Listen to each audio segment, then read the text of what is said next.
missing someone that we're close to because they've had to go to another country or up in the north on a course or went on a hiking trip with their friends is such an unpleasant emotion.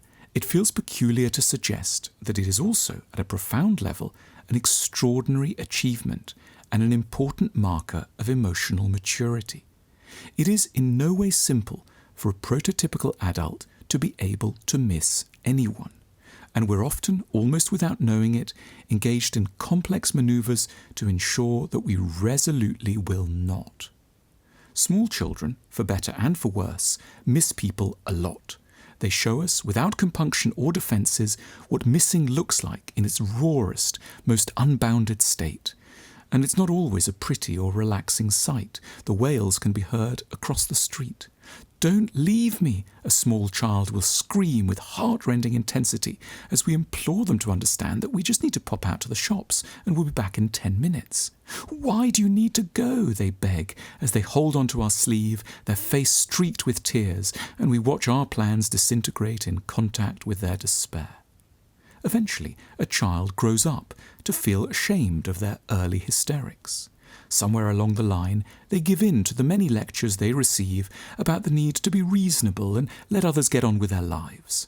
Something in them can no longer deny the logic that, yes, it probably does make sense that the people we cherish have to be allowed to abandon us, perhaps for long stretches, like quarter of an hour, or God forbid, a day, even a month, or sometimes, heavens above, years. It sounds like progress, but it should not obscure the dangers involved in growing up to be a very good little man or woman who everyone can be so proud of for the quiet way they now play with their toys when those they cherish vanish from sight. The risk is not merely that we become a bit more forbearing, but that in the name of reason we cease to be able to feel anything much at all, that in the process of growing up we lose our capacity to love. We may grow so allergic to the pain that belongs to genuine attachment, we barricade ourselves behind a range of defensive manoeuvres.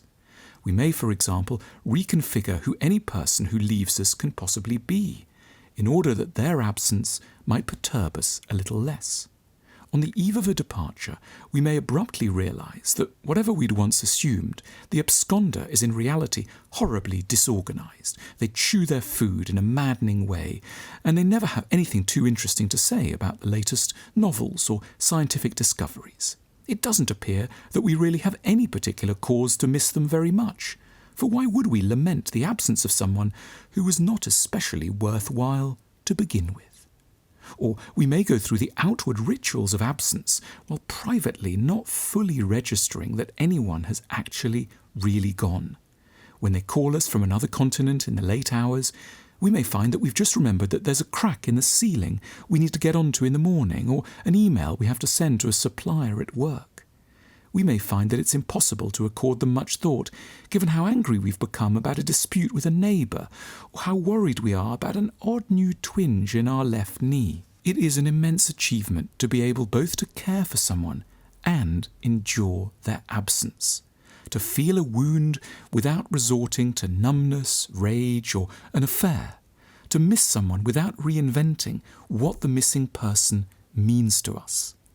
We'll have begun to accede to genuine emotional maturity when we rediscover the courage to be hurt by those we love, when we can acknowledge, with some of the honesty of our younger selves, just how much it hurts when someone we adore crosses an ocean, or indeed has the impudence to go off to the shops for an afternoon with their friends.